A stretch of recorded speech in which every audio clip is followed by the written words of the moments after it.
remember these names, but surely you know their stories. Aaron was a Marine in the Army serving in Iraq. He was traveling on one of the missions, and all of a sudden his truck gets hit by an IED, completely blows up his face, unrecognizable. He comes home and he becomes a member of the UCLA's new project called Operation Mend. This project is designed to help our wounded warriors recover from these crippling injuries and the devastating injuries that they've had.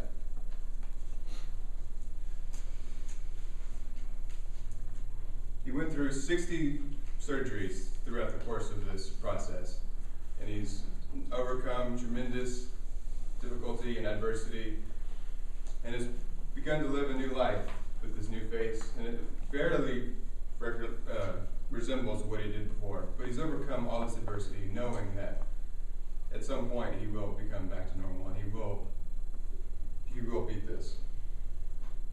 Nick was born no arms, no legs. So he's never known what it is to hold something in your hand, to walk. Yet he's never let that overcome his life. He's never said, man, I wish I had arms, I wish I had legs. He swims, he plays basketball, he boats. He does all these things because he knows that this is the hand that he was dealt. He's going to make the most of it. He's not complaining. He's not going to let that beat him. Now these are the true inspirational stories. These are the ones that we hear all the time on the newspapers, the radio. And after we hear these, a fire in our heart burns bright. We think, wow, these people have overcome so much. And when I hear those stories, I'm thinking, wow, I've never had that much adversity, and I sit here complaining every day about my job, about my work, and just stress and everything like that. And I think to myself, these people have overcome all these obstacles. What am I complaining about? And these stories are amazing, and you hear them all the time. Now the problem is that because we hear them all the time, to some extent, they've become overprocessed. They've become mundane. They've become scripted.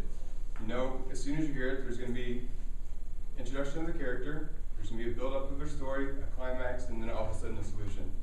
You know that as soon as you hear the story, that they're going to have overcome it. There's never a bad ending to these stories that we hear.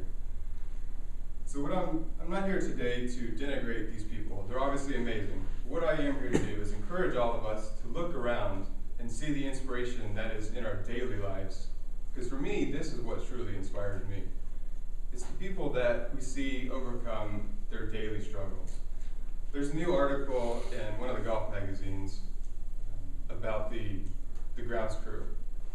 And they talk about a story of a man, middle-aged, immigrated from Latin America, shows up at the course, 5 a.m., puts in his 12 hours. And that's this hard, back-breaking labor, having to carry all the rakes and shovels and do all this manual labor all day long, makes minimum wage. When he's done with the shift, he doesn't go home. He goes to a second job. Because he's only making minimum wage, he needs to be able to support his family.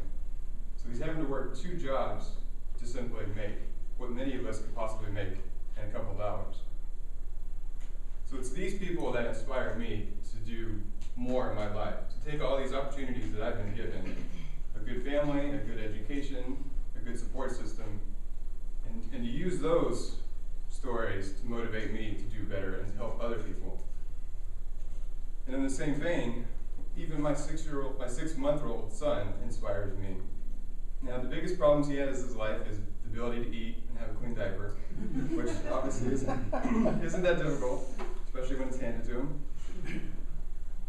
But it encourages me to work harder, to provide for him, because I want to give him the opportunities that I had as well, and that many other people don't have. I want him to be able to see that his life is truly an opportunity that he needs to make the most of. And I want to provide for him and to give him opportunities to see parts of the world, to experience new cultures, just anything that he possibly wants.